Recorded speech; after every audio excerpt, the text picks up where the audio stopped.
Hey, English learners. Welcome back to the Beyond Words podcast, your cozy English podcast for daily life English, real conversations, and easy English listening practice.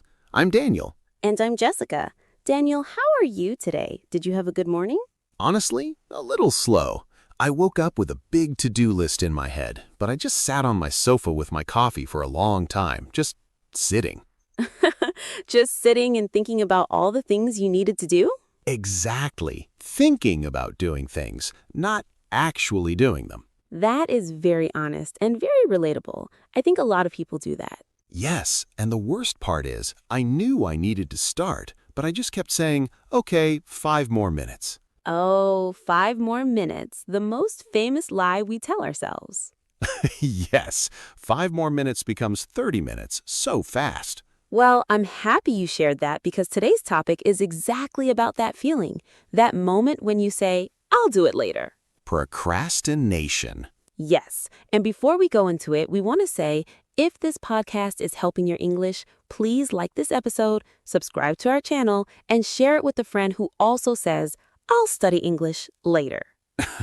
We all know that friend. Sometimes that friend is us. Very true. Okay, let's talk about procrastination. So, Daniel, let's start simple. What does procrastination mean in easy words? Good question.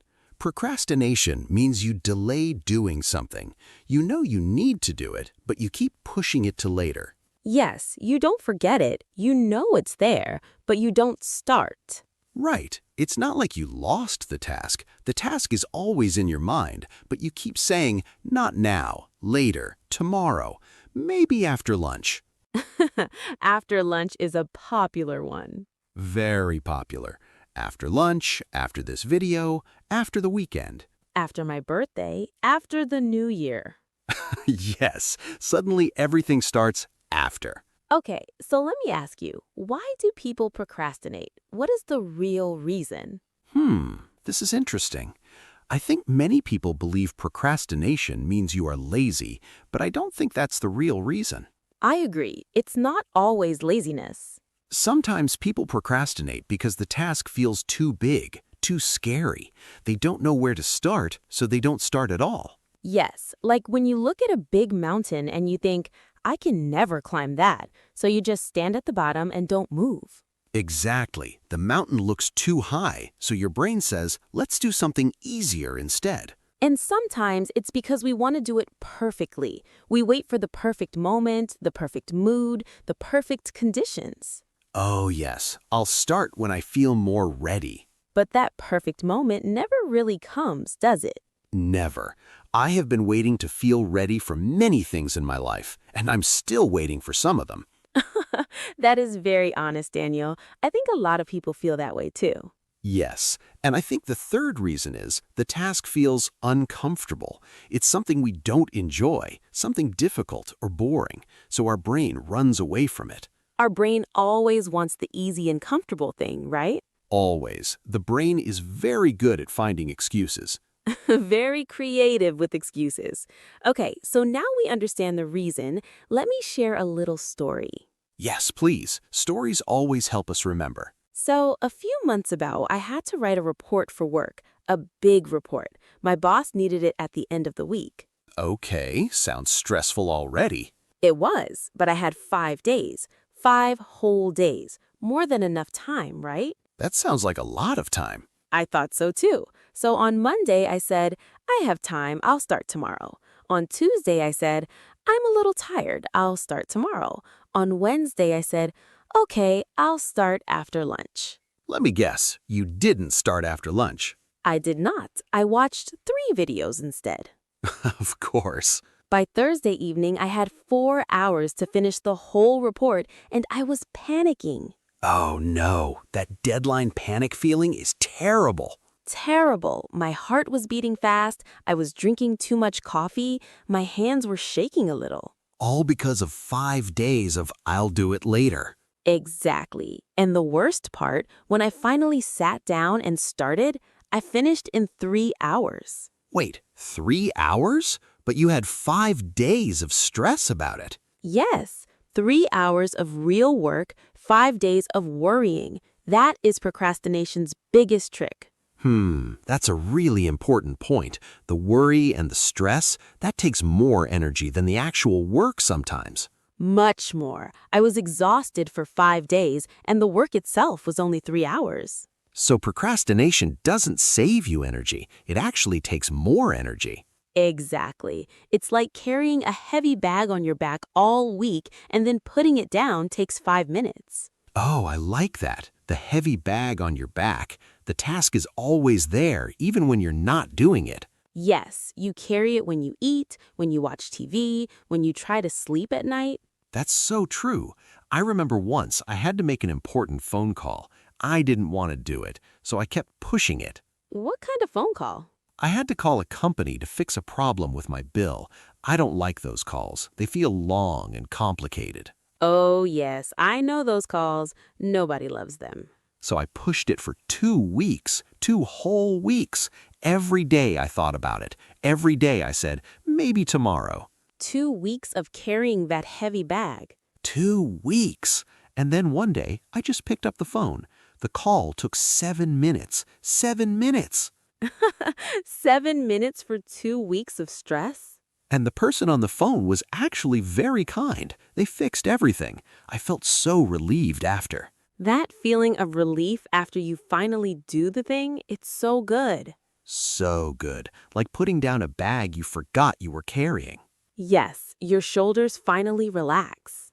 Okay, so we know what procrastination is. We know why it happens. We know how it feels. Now, how do we stop? Yes, let's give our listeners some tips, simple tips they can use today. Not tomorrow. Not tomorrow, today. Okay, tip number 1, make the task smaller. Yes, remember the mountain? If the whole mountain feels too big, don't look at the whole mountain. Just look at the first step.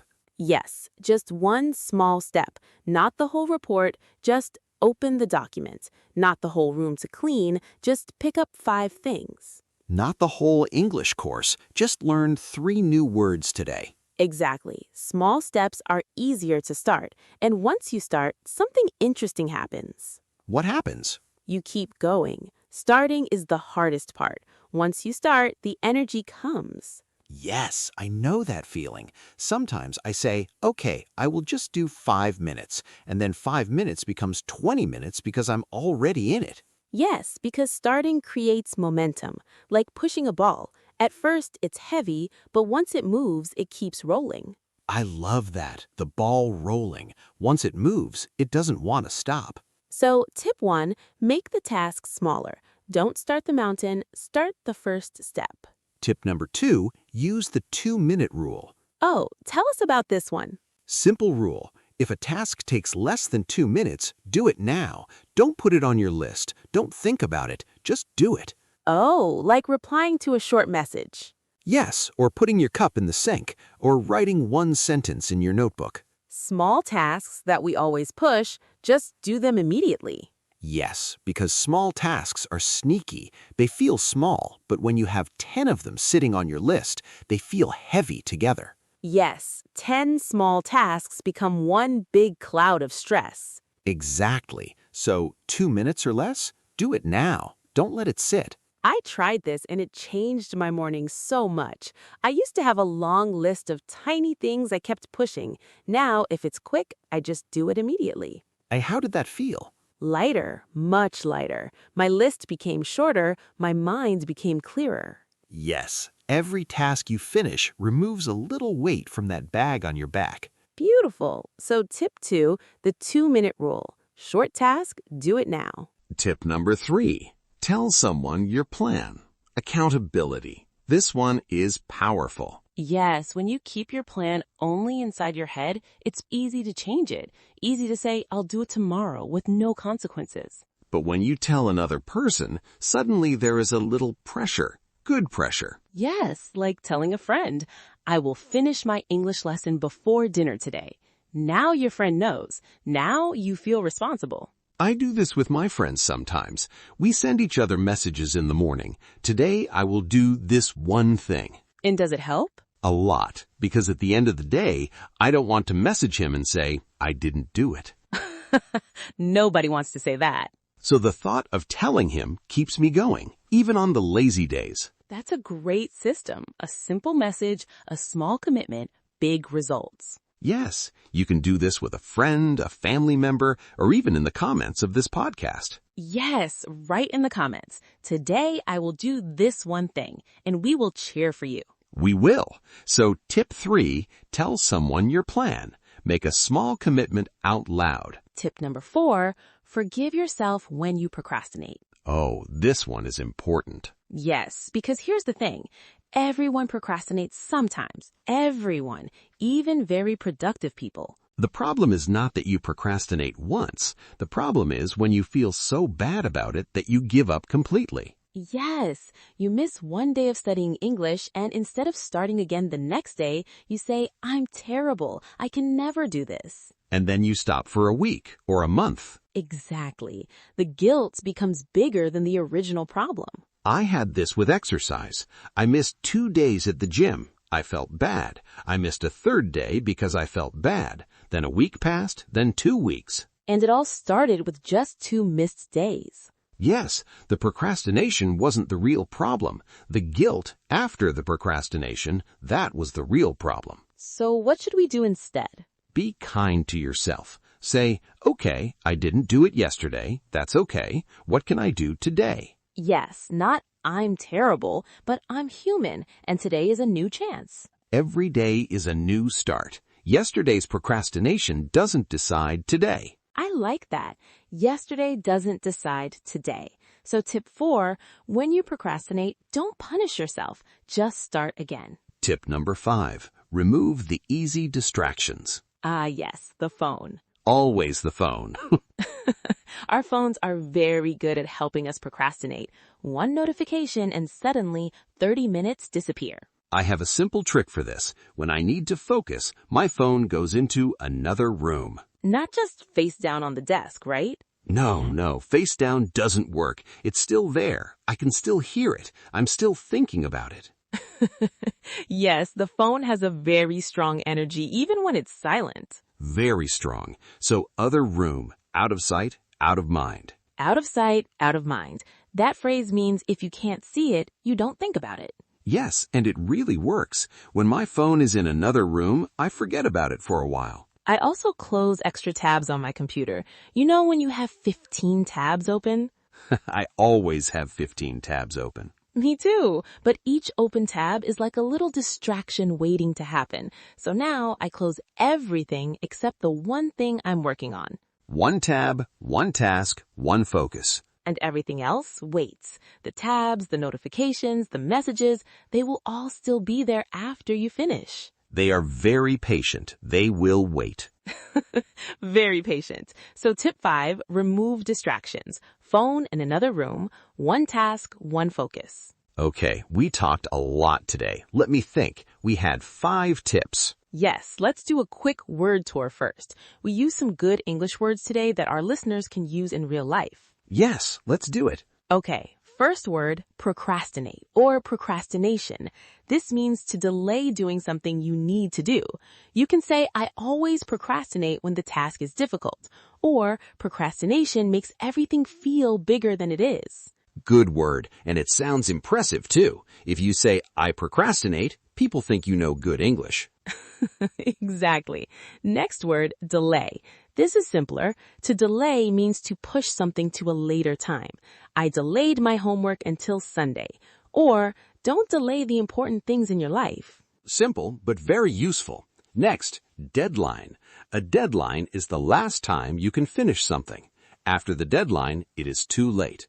My deadline is Friday, or I work much faster when I have a deadline. Yes, deadline is a very common word in work and school. Next, momentum. This is the energy that keeps you moving once you start. Once I started, I had good momentum. Or, starting is hard, but momentum makes it easier. I love that word, momentum, like the rolling ball. Next, accountable or accountability. This means being responsible for your actions. When you are accountable to someone, you feel more responsible.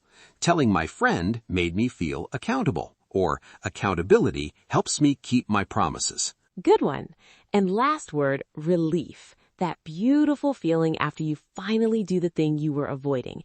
I felt so much relief after I finished. Or doing it now gives you relief. Waiting gives you stress. Relief is one of the best feelings in the world. It really is. Okay, so we have procrastinate, delay, deadline, momentum, accountable, and relief. Choose one or two that feel useful for your life.